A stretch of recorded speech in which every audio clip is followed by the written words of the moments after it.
Hello बच्चों, कैसे हो आप सभी। स्वागत है आप सभी का आपके अपने यूट्यूब चैनल मैथ्स वाला 3.14 में। स्टूडेंट्स, आज की इस वीडियो में हम देखने वाले हैं चैप्टर नंबर 1 और चैप्टर नंबर 2 के जो भी इम्पोर्टेंट क्वेश्चन हैं उनके जो ऑब्जेक्टिव टाइप क्वेश्चन थे वो हमने कल मतलब पिछले वाले वीडियो में देख लिए।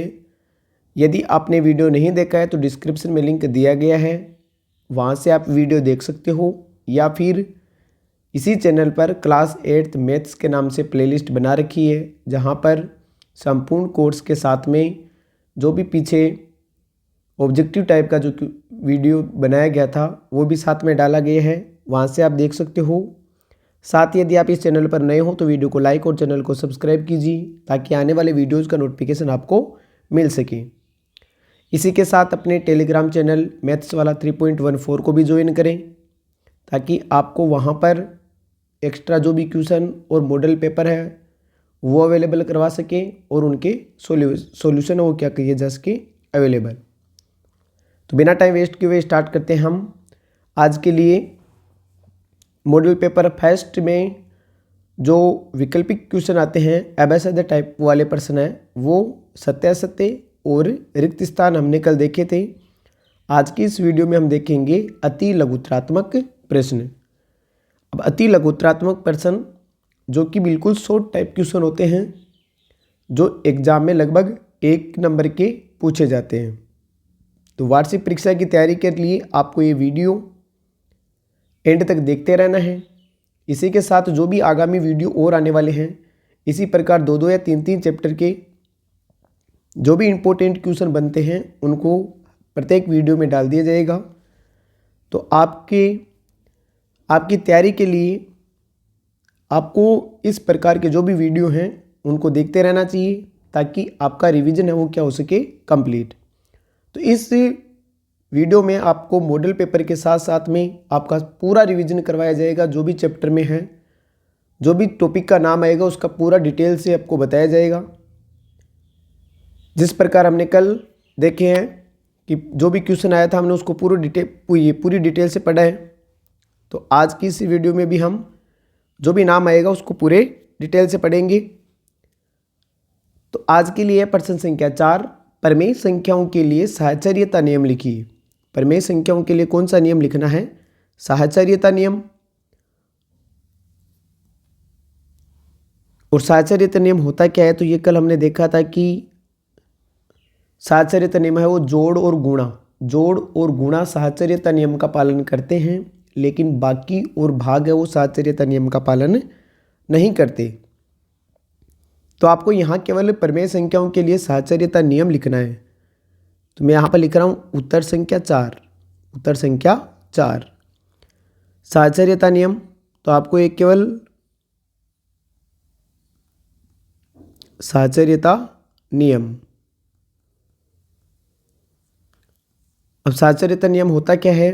तो साहचर्यता नियम है कि यदि आप a प्लस b प्लस सी कि b और c को जोड़ के चाहे आप a को जोड़ो या फिर आप a और b को जोड़ के फिर c को जोड़ो, दोनों का आंसर क्या आएगा? समान। और यही है प्रमेय संख्याओं के लिए साहचर्यता नियम। यदि प्रश्न में यहाँ पर योग के लिए साहचर्यता, ये तो कौन सा है? योग के लिए साहचर्यता। और यदि बाकी या मतलब व्यवकलन के लिए साहचर्यता नियम पूछे तो यहाँ पर प्लस की जगह माइनस लगा देंगे, गुणा के लिए पूछे तो गुणा लगा देंगे और भाग के लिए पूछे तो भाग लगा देंगे। तो हमें यदि एक संक्रिया मतलब जोड़ बाकी गुणा भाग में से यदि एक का भी साहचर्यता नियम पता है तो हमें केवल करना क्या है? प्लस की जगह माइनस या फिर गुणा भाग ही तो चेंज करना है। तो ये क्या हो जाएगा? साहचर्यता नियम कि आप चाहे पहले बी और सी को जोड़ के बाद में ए जोड़ो या फिर ए और बी को जोड़ के बाद में सी जोड़ो, आपका आंसर है वो क्या आएगा? सेम। आगे है आंसर ये क्वेश्चन नंबर 5, योग और व्यवकलन पर गुणन की वितरकता लिखिए। वितरकता नियम योग और व्यवकलन पर। तो आंसर नंबर लिखेंगे हम 5, योग और व्यवकलन के लिए हमें गुणन की वितरकता का नियम लिखना है। तो गुणन की वितरकता नियम होती है, तो सबसे पहले तो हम योग के लिए लिख लेते हैं। योग के लिए वितरकता नियम, योग के लिए वितरकता नियम। और वितरकता नियम होता है बांटना। वितरण का मतलब क्या होता है? बांटना। जैसे ए कोष्टक बी प्लस सी को हम क्या लिख सकते हैं? ए को अंदर गुणा करेंगे तो ए बी हो जाएगा, प्लस ए को सी से गुणा करेंगे तो क्या हो जाएगा? ए सी। और ये हमने किस में पढ़े थे? ये क्लास जो चैप्टर नंबर हमारा 8th है उसमें हमने बीजीय व्यंजकों का जोड़ और बीजीय व्यंजकों की बाकी गुणा में इस प्रकार कोष्टक के बाहर वाली संख्या को अंदर सभी संख्याओं से गुणा किया था। वही वितरकता नियम है। तो बीच में प्लस आ जाए तो वो योग का हो जाएगा और बीच में माइनस आ जाए तो वो व्यवकलन के लिए वितरकता नियम हो जाएगा। इस साहचर्यता नियम में कोष्टक है वो कोष्टक के बाहर ए और कोष्टक के बीच में प्लस आएगा, लेकिन इसमें प्लस नहीं आएगा। ये तो योग के लिए वितरकता थी। अब किसके लिए लिखे? व्यवकलन के लिए। व्यवकलन के लिए वितरकता तो लिखेंगे व्यवकलन के लिए वितरकता नियम।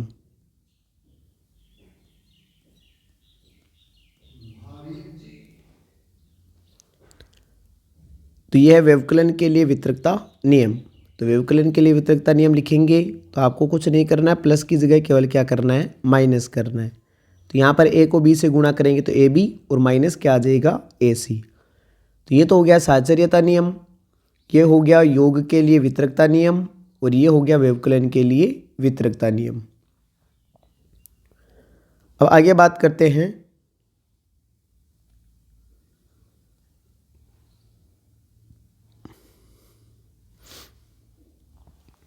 आगे है प्रश्न संख्या 6। 2x - 3 = 7 का हल ज्ञात कीजिए एवं उत्तर की जांच कीजिए। तो ये है आंसर नंबर 6। Answer number 6। हमें पहले समीकरण को हल करना है, फिर उत्तर की जांच करनी है। तो ये प्रश्नावली 2 का क्वेश्चन है। अब तक जो चौथा और पांचवा क्या था वो प्रश्नावली 1 के थे। तो यहाँ पर हमें सबसे पहले समीकरण हल करना है। तो 2x - 3 और बराबर में कितना है? 7। तो आपको फर्स्ट साइड केवल चर वाले मान रखना है। तो 2x इधर रहेगा और क्या लगा देंगे? बराबर। बराबर के दूसरी साइड 7 है तो उसको पहले लिखेंगे और ये जो -3 है वो इधर बराबर के पहली साइड माइनस का है तो बराबर के दूसरी साइड जाएगा किसका? हो जाएगा प्लस का। अब 2x बराबर कितना हो गया? 7 और 3 10। यहाँ से x का मान निकालें तो x बराबर 10 उधर पहले से है, 2 जो कि गुणा में था वो कहाँ चला जाएगा? भाग में। और x का मान है वो कितना आ जाएगा? 5। तो समीकरण हल करने जितना क्वेश्चन होता तो ये हमारा आंसर होता x बराबर 5। लेकिन यहाँ पर उत्तर की जांच भी करवा रहे हैं। प्रश्न ने क्या कहा है? उत्तर की जांच कीजिए। तो लिखेंगे उत्तर की जांच कि हमारा आंसर सही है या फिर नहीं है, तो हमें इसकी जांच करनी है। तो उत्तर की जांच के लिए आपको दिए गए समीकरण में जहाँ जहाँ x है वहाँ पर 5 रखना है। तो एक बार मैं समीकरण लिख लेता हूँ इधर। 2x - 3 और बराबर कितना है? 7। अब जहाँ भी x है वहाँ पर कितना रखना है? 5। तो लिखेंगे x बराबर 5 रखने पर, x बराबर 5 रखने पर इस समीकरण में जहाँ पर x है वहाँ पर कितना रखना है? 5। और ये भी याद रखना जब भी आप समीकरण में चर की जगह मान रखो तो उसको हमेशा कोष्टक में रखना। जैसे 2 के नीचे 2 आ गया, जैसे ही मेरे को x दिखा मैंने x की जगह कितना रख दिया? 5। तो ये 5 रख दिया। फिर -3 आगे और बराबर में कितना है? 7। अब 2 और कोष्टक के बीच में गुणा है। 2 और 5 के बीच में कोष्टक और कोष्टक का मतलब होता है गुणा। तो जब आप 2 को 5 से गुणा करोगे कितना हो जाएगा? 10 और 10 को माइनस करेंगे 3 और बराबर में कितना है? 7। इधर 10 में से 3 को घटाएंगे तो भी 7 ही आएगा और बराबर में भी कितना है? 7। तो जब भी इस प्रकार मान है वो बराबर दोनों साइड बराबर प्राप्त हो जाए इसका मतलब हमारा आंसर क्या है? सही है। तो ये था क्वेश्चन नंबर 6। आगे देखते हैं क्वेश्चन नंबर 7। क्वेश्चन नंबर 7 है 5t माइनस 3 बराबर 3t माइनस 5 का हल ज्ञात कीजिए। अब लिखिए आंसर नंबर 7। तो आंसर नंबर 7 है 5t माइनस 3 और बराबर में है 3t माइनस 5। हमें इसका केवल हल ज्ञात करना है। तो जितने भी चर वाले पद हैं जिनके साथ में ABCD वाले अक्षर जुड़े हुए हैं उनको तो फर्स्ट साइड लाना है, और जो अचर है जो केवल संख्यात्मक मान है उनको दूसरी साइड लेकर जाना है। तो इधर पहली साइड 5t है वैसा का वैसा, क्योंकि ये तो इधर ही है पहले से ही। ये 3t इधर आएगा, किसका हो जाएगा माइनस का 3t, क्योंकि उधर प्लस का है। और 3t के साथ में यहाँ कोई भी सिंबल नहीं है तो इसका मतलब प्लस है। जिसके साथ में सामने कोई सिंबल नहीं होता वो प्लस का होता है, और बाकी माइनस के साथ में तो माइनस ही रहता है। 5t वाले पद इधर आ गए सारे। अब क्या लगा देना है बराबर, बराबर के उधर -5 पहले से ही था। ये माइनस का 3 जो कि उधर जाएगा किसका हो जाएगा प्लस का। अब 5t में से 3t को घटाएंगे तो कितना बचेगा 2t। जोड़ते और घटाते समय चरों के मान में कोई परिवर्तन नहीं होता, केवल संख्याओं में परिवर्तन होता है। 5 में से 3 को घटाएंगे तो 2 बचेगा, और t अपना है वैसा का वैसा। इधर एक संख्या माइनस की और एक संख्या प्लस की है, तो जब भी एक संख्या प्लस की और एक संख्या माइनस की आ जाए तो हमेशा घटाना है। क्या करना है हमेशा घटाना है। और जो चिन्ह है वो बड़े वाले का लगाना है। चिन्ह किसका लगाना है बड़े वाले का।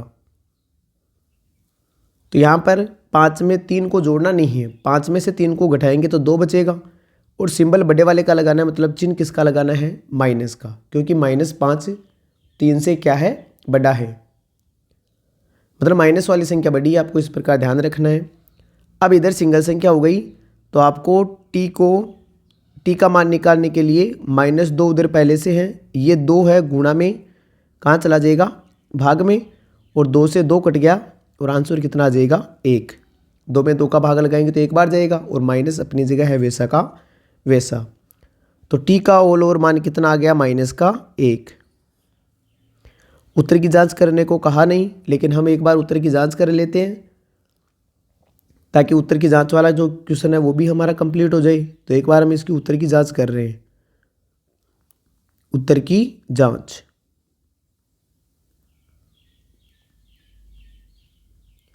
अब उत्तर की जांच करने के लिए आपको समीकरण लिखना है एक बार। 5t माइनस 3 और बराबर में आ रहा है 3t माइनस 5। आपको जहाँ जहाँ t है वहाँ पर -1 रखना है। तो 5 t की जगह रख दिया -1, फिर -3 आगे बराबर 3 t की जगह रख दिया -1, और माइनस कितना हो गया 5। 5 को -1 से गुणा करेंगे तो -5 आ जाएगा, और -3 पहले से है। 3 को -1 से गुणा करेंगे तो -3 और -5। माइनस माइनस की संख्याएं जुड़ तो जाती है, लेकिन जो चिन्ह वो किसका रहता है माइनस का। इधर भी 5 और 3 को जोड़ेंगे तो 8, और सिंबल किसका रहेगा माइनस का। तो दोनों में ही -8 आंसर आ रहा है, तो इसका मतलब हमारा आंसर क्या है सही है। आगे देखते हैं हम आंसर नंबर 8। तो क्वेश्चन नंबर 8 है बीजीय समीकरण में LHS और RHS से क्या आशय है। ये भी हमने कल समीकरण में पढ़ा था कि समीकरण का जो पहला भाग होता है उसको तो बोला जाता है LHS, और जो दूसरा भाग होता है उसको बोला जाता है RHS।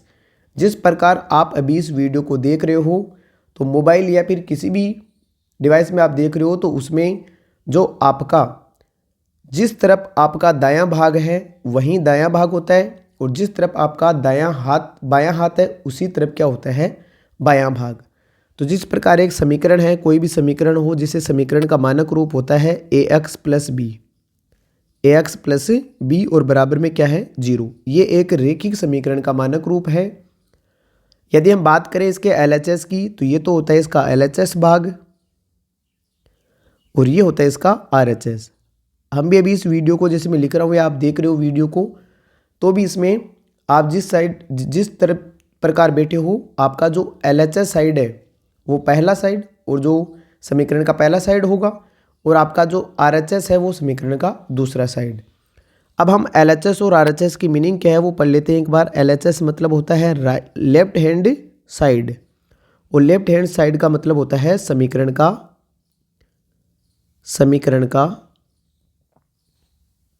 बायां भाग, समीकरण का बायां भाग। और RHS का मतलब होता है समीकरण का दायां भाग। Right hand side. तो इसका मतलब हो जाएगा समीकरण का दायां भाग।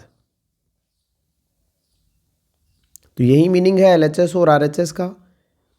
फर्स्ट साइड, इसको हम बोलते हैं फर्स्ट साइड और इसको बोलते थे हम सेकंड साइड। एलएचएस और आरएचएस नाम थोड़े से बड़े हैं, लेने में जल्दी से नाम याद नहीं आते, इसलिए हम पहली साइड और दूसरी साइड या फिर फर्स्ट साइड और सेकंड साइड नाम बोल देते हैं। आगे है आंसर नंबर 9। आगे है माइनस का 4/5 गुणा 1 बराबर 1 गुणा -4/5 बराबर -4/5 में गुणन के अंतर्गत उपयोग किए गए गुणधर्म का नाम बताना है। एक बार साइड में लिख रहा हूं मैं इधर, माइनस का 4/5 गुणा 1 बराबर 1 गुणा -4/5 बराबर आंसर आ रहा है -4/5। कि चाहे आप -4/5 को 1 से गुणा करें, चाहे 1 को -4/5 से गुणा करें, आंसर दोनों का ही सेम आने वाला है, वो भी -4/5। इस प्रश्न को हम दो तरीके से देखेंगे। एक बार तो जो इसका आंसर है कि किसी भी संख्या को 1 से गुणा करने पर वही संख्या प्राप्त होती है। किसी भी संख्या को 1 से गुणा करने पर वही संख्या प्राप्त होती है। और ये हमने पढ़ा है गुणन, जो गुणात्मक तस्मक है उसका नियम। क्या है ये? गुणात्मक तस्मक नियम। तो यहां पर जो नियम पूछा है, गुणधर्म पूछा है, वो तो हो जाएगा गुणात्मक तस्मक, क्योंकि किसी भी संख्या को 1 से गुणा करने पर वही संख्या होती है। और ये इसका मतलब होता है, ये कौन सा नियम है? गुणात्मक तस्मक। और यदि यहाँ पर 1 के अलावा कोई संख्या होती तब आप यहाँ पर गुणात्मक तस्मक न यूज करके गुणन का क्रम विनिमय यूज करते, क्योंकि तब यहाँ पर जब तक 1 है तब तक तो आपको लिखना है गुणात्मक तस्मक, और जब 1 के अलावा कोई संख्या आ जाए तब आपको लिखना है गुणन के अंतर्गत क्रम विनिमय नियम। आगे देखते हैं हम क्वेश्चन नंबर 9। क्वेश्चन नंबर 9 हो गया। Question number 9। अब देखते हैं लघुत्तरात्मक प्रश्न, जो कि एग्जाम में लगभग 2 या 3 नंबर के क्वेश्चन आते हैं। लघुत्तरात्मक प्रश्न, प्रश्न संख्या 10 है, मान ज्ञात कीजिए। ये भी कौन सी प्रश्नावली से है? पहली प्रश्नावली से। तो हम लिखेंगे आंसर नंबर 10। मान ज्ञात करना है तो पहले मैं क्वेश्चन लिख लेता हूँ। माइनस का 4/5, फिर गुणा के अंदर है 3/7, फिर गुणा 15/16 और फिर गुणा में है -14/9। यहाँ पर 4 संख्याएं हैं और चारों की चारों ही गुणा में है।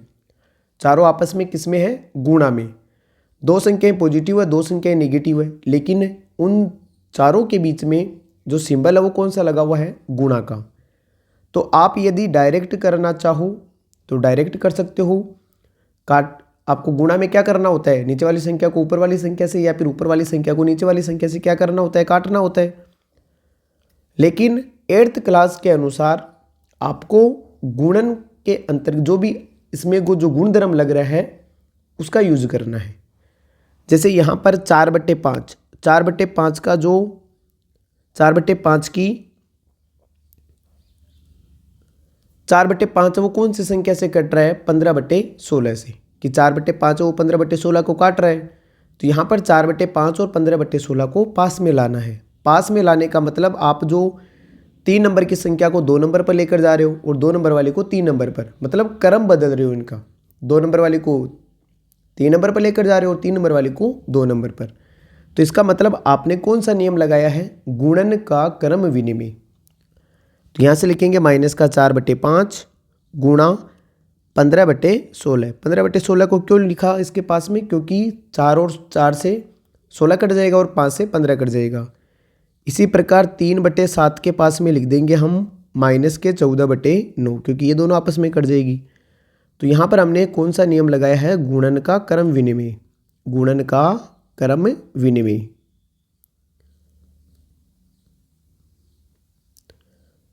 इस प्रकार आपको इसको शॉर्ट में नहीं करना है। क्लास 8th स्टैंडर्ड के अनुसार आपको गुणन का क्रम विनिमय नियम इसमें लगाना है। अब आप काट सकते हो आराम से। 5 से 15 कट गया कितनी बार? 3 बार। 4 से 16 कट गया कितनी बार? 4 बार। इसी प्रकार 3 से 9 कट गया 3 बार। 7 से 14 कट गया कितनी बार? 2 बार। काटते समय ये भी ध्यान रखना है कि बड़ी संख्या की तरफ आपको वो संख्या लिखनी है जो कटने पर आ रही है। तो यहाँ से एक तो बचा है माइनस, माइनस, इधर बच गया 3/4, फिर गुणा, इधर बच गया है माइनस का 2/3। तो यहाँ से माइनस और माइनस, माइनस माइनस तो क्या हो जाएगा? प्लस, क्योंकि बीच में गुणा का निशान है। 3 से 3 कट जाएगा, 2 से 2 कट गया 1 बार, और 2 से 4 कट जाएगा 2 बार। तो ऊपर तो बचेगा 1 और नीचे कितना बचेगा? 2। और यही क्या हो जाएगा? हमारा आंसर। तो आपको इस प्रकार थोड़ा सा क्वेश्चन को लंबा लेना है, आंसर को क्या लेना है? थोड़ा सा लंबा, ताकि हमें एग्जाम में पूरे पूरे नंबर मिल सके। तो जिस प्रकार क्वेश्चन यदि 1 नंबर का है तो उस हिसाब से आंसर देना है, यदि 2-3 नंबर का है तो आपको उस हिसाब से आंसर देना है। आगे देखते हैं क्वेश्चन नंबर 11। क्वेश्चन नंबर 11 है वितरकता के उपयोग से निम्नलिखित का मान ज्ञात कीजिए। वितरकता का मतलब कोष्टक के बाहर या फिर अंदर। तो एक बार मैं क्वेश्चन लिख लेता हूं।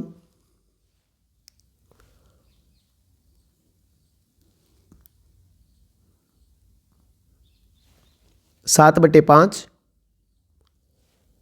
गुणा छोटा कोष्टक है माइनस का 3/12, ये बाहर मंजिला कोष्टक, फिर छोटा कोष्टक, फिर मंजिला कोष्टक, फिर प्लस, फिर मंजिला कोष्टक, 7/5 गुणा 5/12, और फिर कौन सा कोष्टक है? मंजिला। तो वितरकता का जो नियम है उसका उपयोग करना है। तो वितरकता का नियम मतलब होता है यहाँ पर दोनों कोष्टकों के अंदर आपको देखना है कि कौन सी संख्या कॉमन आ रही है। ऐसी कौन सी संख्या है जो दोनों कोष्टक में आ रही है, आपको उस संख्या को कॉमन लेना है। कॉमन लेने का मतलब बाहर निकालना है कोष्टक से। तो यहाँ पर जो 7/5 है वो इधर भी आ रहा है और 7/5 इधर भी आ रहा है। तो आपको क्या करना है? 7/5 को बाहर कॉमन ले लेना है, और अंदर जो भी बचे उनको लिख लेना है। जैसे यहाँ से तो बच गया माइनस का 3/12, प्लस की जगह प्लस आ जाएगा, और यहाँ से बच जाएगा 5/12। दोनों कोष्टक से 7/5 को तो हमने बाहर निकाल लिया, अंदर यहाँ से तो बच जाएगा माइनस का 3/12, प्लस की जगह प्लस आ जाएगा, और ये आ जाएगा यहाँ से 5/12। ये नियम हो गया कौन सा? वितरकता नियम। वितरकता नियम अभी हमने पढ़ा था। वितरकता नियम में कोष्टक के बाहर वाली संख्या को अंदर गुणा करते हैं। तो यदि कोई अंदर 2 बार है तो उसको बाहर भी निकाल सकते हैं हम। अब आपको सबसे पहले कोष्टक हल करना है। तो 7/5, फिर कोष्टक, समान संख्या का लस्य समान ही प्राप्त होता है, जोड़ और बाकी। यदि कोई बटे वाली संख्या है या प्रमेय संख्या है बटे वाली, तो उसका जोड़ और बाकी करते समय हमें लस्य लेना पड़ता है। तो यहाँ पर समान संख्या 12 और 12 का लस्य 12 आएगा, और जब समान संख्या नीचे होती है तो ऊपर है वैसा का वैसा ही जोड़ देना या घटा देना है। यह आ जाएगा 7/5, फिर कोष्टक, 5 में से 3 को घटाएंगे तो 2 बचेगा, और बटे में कितना आ जाएगा? 12। फिर कट जाएगा 2 के पाड़े से 1 बार और 2 के पाड़े से 6 बार। तो यहाँ से 7 को 1 से गुणा करेंगे तो 7, और बटे में आ जाएगा 6×5 30। तो आंसर क्या हो जाएगा? 7/30। आगे देखते हैं आंसर नंबर 12। तो जो प्रश्न 12 है वो है 8x + 4 = 3 कोष्टक x - 1 + 7 को हल कीजिए एवं उत्तर की जांच कीजिए। आपको समीकरण को हल करना है, फिर उत्तर की क्या करनी है? जांच करनी है। तो एक बार तो मैं समीकरण लिख लेता हूँ। 8x + 4 और बराबर में आ जाएगा 3 कोष्टक x - 1, और प्लस में कितना है? 7। तो सबसे पहला काम है कोष्टक हल करना। सबसे पहला काम क्या है? कोष्टक हल करना। जब भी इस प्रकार का समीकरण का कोई क्वेश्चन आए तो आपको सबसे पहले कोष्टक को हल करना है या फिर वितरकता नियम लगाना है। अभी पढ़ा है हमने वितरकता नियम कि कोष्टक के बाहर वाली संख्या को अंदर वाली सभी संख्याओं से क्या करना है? गुणा। तो 8x है अपनी जगह है वैसा का वैसा, प्लस 4 भी अपनी जगह है वैसा का वैसा, फिर बराबर के नीचे बराबर। मैथ के अंदर ऊपर वाली लाइन को देखकर ही आपको नीचे वाली लाइन लिखनी है। तो यहाँ पर 3 को अंदर गुणा करेंगे x से, तो ये हो जाएगा 3x, फिर 3 को गुणा करेंगे -1 से, तो ये हो जाएगा -3 और प्लस में कितना आ जाएगा 7। अब आपको क्या करना है, अक्स वाले पदों को एक तरफ मतलब फर्स्ट साइड और जो अचर संख्याएं हैं उनको दूसरी साइड। तो यहाँ पर जो पहले उनको पहले लिखना है 8x, ये 3x इधर आएगा तो माइनस का हो जाएगा और बराबर लगाएंगे। उधर -3 पहले से है, 7 पहले से हैं, ये +4 उधर जाएगा, किसका हो जाएगा -4। अब 8x में से 3x को घटाएंगे तो 5x बचेगा और बराबर इधर 4 और 3 हो जाएंगे माइनस के साथ, क्योंकि माइनस माइनस की संख्याएं जुड़ तो जाती है लेकिन जो चिन्ह है वो माइनस का रहता है, और ये जो +7 है वो है वैसा का वैसा। तो 5x बराबर 7 में से 7 को घटाएंगे कितना आ जाएगा 0, और x का मान 0 में ये जो 5 गुणा में वो भाग में चला जाएगा और कितना आ जाएगा 0। जीरो में किसी भी संख्या का भाग देने पर हमेशा वही 0 प्राप्त होता है, इसलिए x का मान वो कितना प्राप्त हो गया 0। अब आपको क्या करना है, यहाँ पर इस समीकरण की जांच करनी है कि आपने जो आंसर x बराबर 0 निकाला है वो आंसर सही है या फिर गलत। तो यहाँ हम लिखेंगे उत्तर की जांच। उत्तर की जांच। अब उत्तर की जांच करते समय सबसे पहले आपको जो ऊपर समीकरण दे रखा है उसको लिखना है। तो समीकरण दे रखा है हमारे पास 8x + 4 और बराबर में दे रखा है 3 कोष्टक x - 1 और प्लस कितना 7। दोनों तरफ यदि आंसर बराबर आ जाए इसका मतलब हमारा आंसर सही है। तो 8 की जगह 8 आ गया, x की जगह कितना रखेंगे 0, तो 0 रख दिया, और प्लस में कितना आ गया 4 बराबर 3 कोष्टक x की जगह कितना रख दिया 0 और माइनस कितना आ गया 1 और प्लस कितना 7। 8 को 0 से गुणा करेंगे तो 0 हो जाएगा, प्लस की जगह प्लस आ जाएगा और 4 की जगह 4 बराबर 0 में से 3 की जगह 3 आ गया, फिर कोष्टक 0 में से 1 घटाएंगे तो माइनस का 1 ही बचेगा और प्लस कितना 7। 0 में 4 जोड़ेंगे तो 4 और बराबर 3 को -1 से गुणा करेंगे तो -3 और प्लस में कितना आ गया 7। जब एक संख्या प्लस की और एक संख्या माइनस की हो तो हमेशा घटाना और सिंबल बड़े वाले का लगाना है, मतलब प्लस की संख्या आएगी। तो दोनों तरफ ही 4 4 आ रहा है, इसका मतलब हमारा जो x बराबर 0 मान आया है वो क्या है, सही है। आगे देखते हैं अब क्वेश्चन नंबर 13। तो क्वेश्चन नंबर 13 है 3m बराबर 5m - 8/5 को हल कीजिए। वापस समीकरण का क्वेश्चन है, तो लिखेंगे आंसर नंबर 13। आंसर नंबर 13 है 3m बराबर 5m - 8 और बटे में कितना है 5। तो वही काम करना है। सबसे पहले जो भी m के पद हैं या फिर चर वाले पद हैं उनको पहली साइड रखना है। तो 3m इधर पहले से है, 5m इधर आएगा तो किसका हो जाएगा माइनस का, और बराबर के उधर माइनस का कितना रह जाएगा 8/5। सिंबल साथ में लेना है। और जब भी हम संख्याओं को बराबर के इधर से उधर भेजते हैं तो उसको बोलते हैं पक्षांतरण करना। अभी तक मैंने इस वर्ड का यूज लिया नहीं है, इसको क्या बोलते हैं पक्षांतरण करना। कि जब भी संख्या को एक तरफ से दूसरी तरफ भेजा जाता है तो उसको बोलते हैं पक्षांतरण करना। अब आपको क्या करना है, 3m में से 5m को घटाना है। तो यहाँ पर 5 माइनस वाले बड़ी संख्या है तो माइनस में आंसर आएगा, वो भी माइनस का 2m और बराबर में आ जाएगा माइनस का 8/5। माइनस से माइनस कैंसिल हो जाएगा क्योंकि इधर भी सिंगल संख्या है उधर भी सिंगल संख्या रह गई। अब आपको m का मान निकालना है, तो उधर है 8/5 और जो ये m 2 गुणा में है वो कहाँ आ जाएगा नीचे भाग में, मतलब नीचे वाली संख्या के साथ में गुणा होगा न कि ऊपर वाली संख्या के साथ में। तो यहाँ से 2 से 8 कट गया 4 बार, तो m का मान ऊपर तो बचा है 4 और बटे के नीचे कितना बचा है 5। तो यहाँ से m का मान कितना आ जाएगा 4/5 और यही क्या हो गया हमारा आंसर। तो ये थे अति लघुत्रात्मक जो प्रश्न है, लघुत्रात्मक प्रश्न वो हो गए 10वां 11वां 12वां और 13वां। अब बात करते हैं हम निबंधात्मक प्रश्न की। तो निबंधात्मक प्रश्न है 14वां और 15वां, जिनके साथ में अथवा भी हमें देखने को मिलेगा। तो अब करते हैं हम आंसर नंबर 14।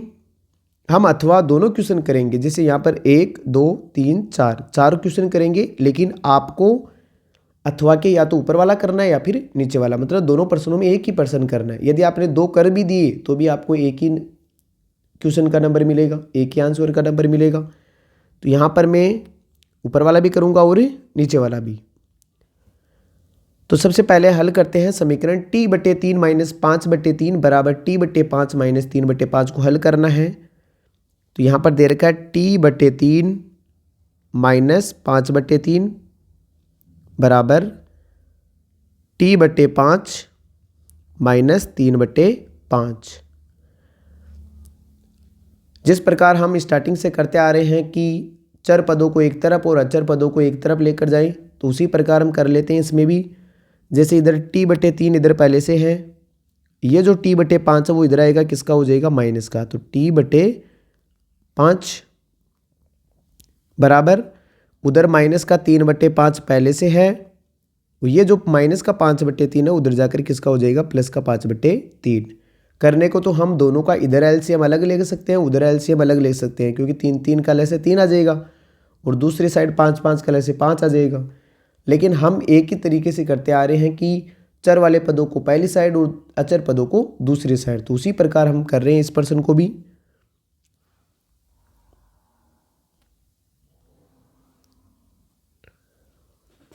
आगे है यहाँ पर 3 और 5 का लसा लेंगे, तो 3 और 5 का लसा कितना आ जाएगा, 15।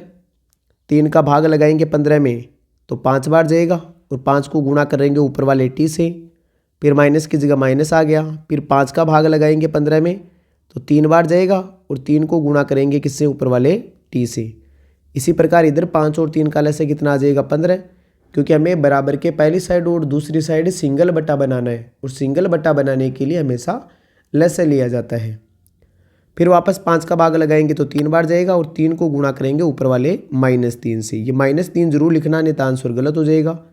फिर प्लस की जगह प्लस आ गया।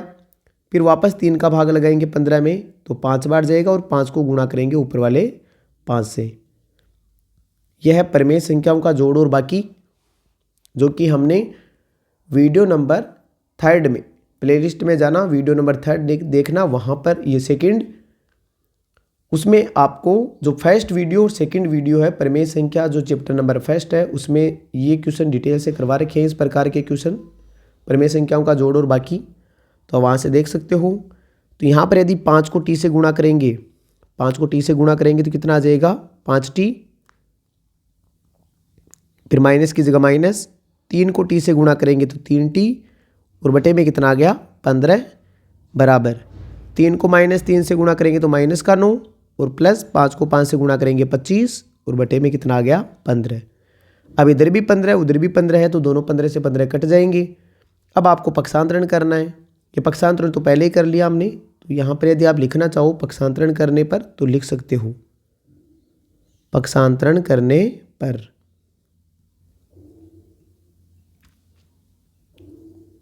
और यदि यहाँ पर आपने लस लिया है तो यहाँ पर भी लिख सकते हो लस लेने पर, लस लेने पर, क्योंकि प्रश्न में जितना आप ज़्यादा लिखोगे उतने ही आपके बढ़िया नंबर मिलेंगे।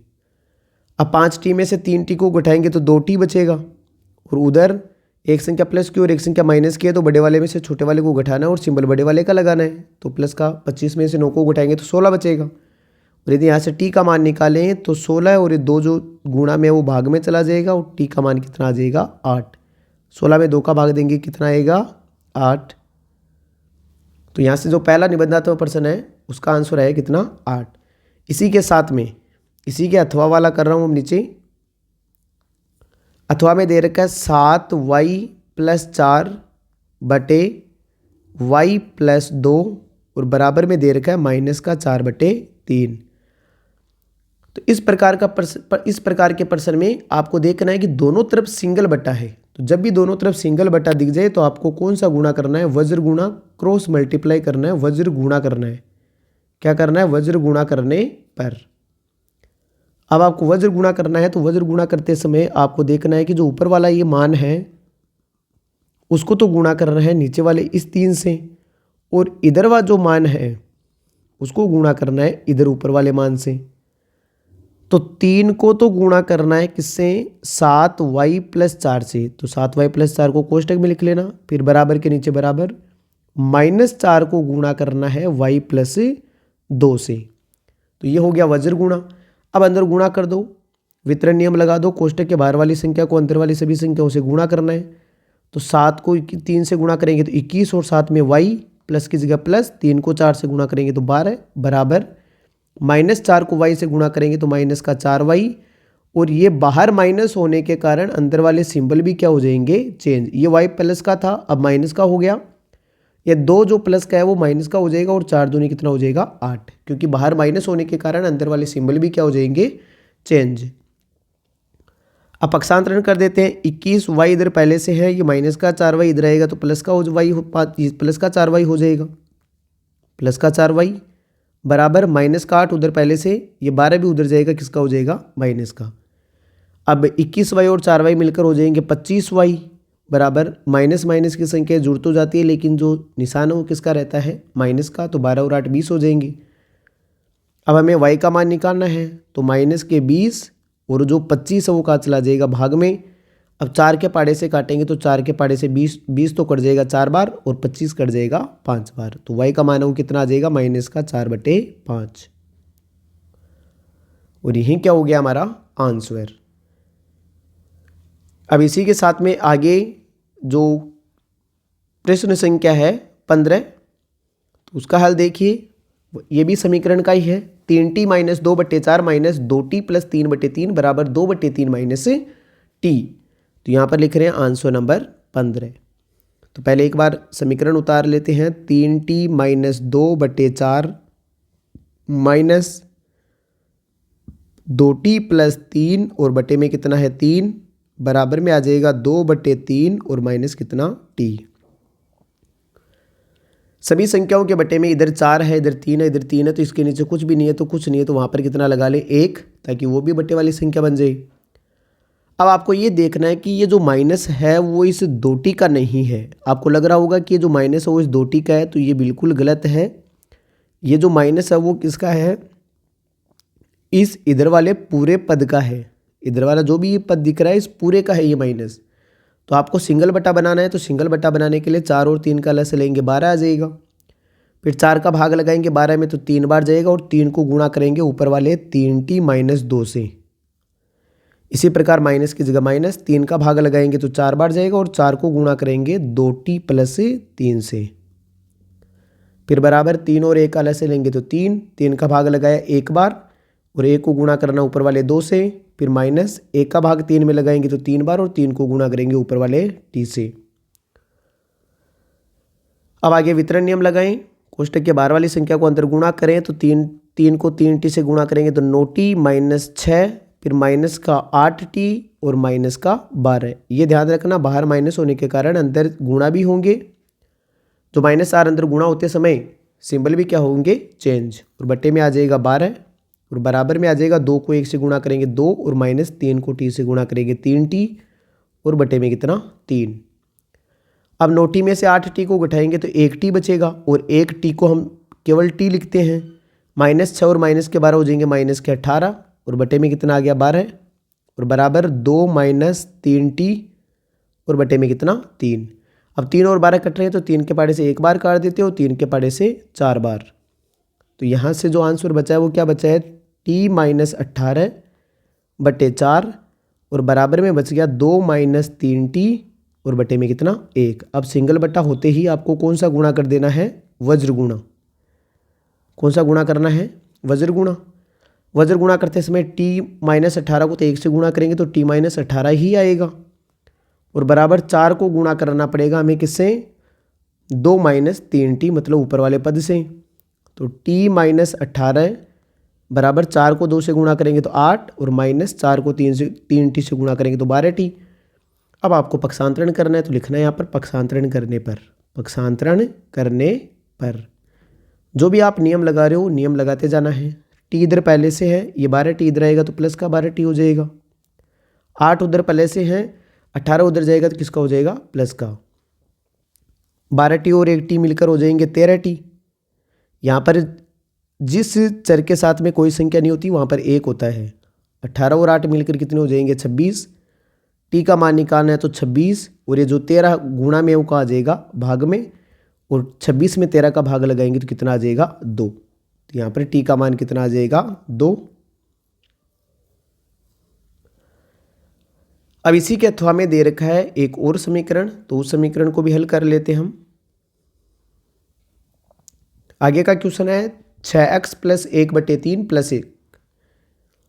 6x अथवा वाला कर रहे हैं अब। 6x + 1 और बटे में कितना है 3 और प्लस कितना है 1। ये प्लस न तो नीचे है न ऊपर, ये जो प्लस का 1 है वो न तो ऊपर है न नीचे, ये सिंगल अलग से है। बराबर इधर आ जाएगा x - 3 और बटे में कितना 6। अब इस इधर इसके बटे में 3 है, इसके बटे में 6 है, लेकिन इसके बटे में कुछ भी नहीं है। इसका मतलब आपको इस एक को बटे वाली संख्या बनाना है और 1 को बटे वाली संख्या बनाने के लिए हम इसके नीचे कितना लिख लेते हैं 1। अब आपको इस साइड तो सिंगल बटा है, ये आपको सिंगल बटा दिख रहा है, लेकिन इस साइड 2 बटे दिख रहे हैं, एक तो ये रहा और एक ये रहा। तो आपको सिंगल बटा बनाने के लिए 3 और 1 का लसा लेना पड़ेगा। तो 3 और 1 का लसा ले 3 का भाग 3 में दिया तो एक बार गया, कितनी बार 1 बार, और 1 को गुणा करना है ऊपर वाले 6x + 1 से। इसी प्रकार 1 का भाग लगाएंगे 3 में तो 3 बार जाएगा, प्लस की जगह प्लस लिख लेते हैं। 1 का भाग 3 में 3 बार और 3 को गुणा करना है ऊपर वाले 1 से। बराबर इधर आ जाएगा x - 3 और बटे में कितना 6। 1 को किसी भी संख्या अंदर गुणा करेंगे तो वही संख्या आएगी 6x + 1 और बाहर है प्लस, 3 को 1 से गुणा किया तो 3 और बटे में कितना 3। बराबर आ जाएगा x - 3 बटे 6। एक बार और हल करें आगे तो 6x + 3 और 1 को जोड़ेंगे तो कितना हो जाएगा 4 बटे में कितना आ जाएगा 3। बराबर हो जाएगा x - 3 और बटे में कितना 6। अब दोनों तरफ सिंगल बटा हो गया तो आप वज्र गुणा करो, या फिर यदि कोई संख्या नीचे कट रही है तो उसको काट दो, 3 के पाड़े से 1 बार और 3 के पाड़े से 2 बार। अब आप वज्र गुणा कर सकते हो। वज्र गुणा करने पर 2 को तो गुणा करेंगे 6x + 4 से, तो 2 को तो गुणा करेंगे 6x + 4 से, बराबर के नीचे बराबर। 1 को गुणा करेंगे x - 3 से, 1 को गुणा करेंगे x - 3 से। 2 को अंदर गुणा करेंगे तो 12x और प्लस में 8 बराबर 1 को गुणा करने पर है वैसा का वैसी संख्या आ जाएगी कोष्टक वाली। अब पक्षांतरण कर देते हैं। पक्षांतरण करने पर तो पक्षांतरण करते हैं तो 12x इधर पहले से है, x इधर आएगा तो माइनस का हो जाएगा, -3 उधर पहले से, 8 उधर जाएगा तो माइनस का हो जाएगा। 12x में से 1x घटाएंगे तो 11x बचेगा, -3 और -8 -11 हो जाएगा। x का मान निकालने के लिए -11 में इस 11 जो गुणा में वो कहा जाएगा भाग में, और x का मान वो कितना आ जाएगा -1। 11 में 11 का भाग देंगे तो 1 आ जाएगा और साथ में माइनस है इसलिए -1 आंसर आ जाएगा। तो ये था आपका मॉडल पेपर नंबर 1 जो कि चैप्टर नंबर 1 और चैप्टर नंबर 2 से लिया गया है। तो ये थे इंपॉर्टेंट क्वेश्चन। आई होप आपका रिवीजन भी हुआ होगा और आपको लगा होगा कि किस प्रकार हम क्वेश्चन को अटेंड करेंगे। इसी के साथ अगला जो वीडियो आएगा वो आएगा चैप्टर नंबर 3 और चैप्टर नंबर 4। तो उसके भी जो भी इम्पोर्टेंट क्वेश्चन है उनको उस वीडियो में डाला जाएगा। वीडियो को ना भूलना, वीडियो को देखना ना भूलें। इस वीडियो को आपने यदि एंड तक देखा है तो वीडियो को लास्ट तक देखने के लिए धन्यवाद। अगले वीडियो के लिए आप एक बार यदि आपने वीडियो को लाइक और चैनल को सब्सक्राइब नहीं किया है तो वीडियो को लाइक और चैनल को सब्सक्राइब कीजिए ताकि जब भी नोटिफिकेशन आए तो आप वीडियो से वंचित नहीं रहे।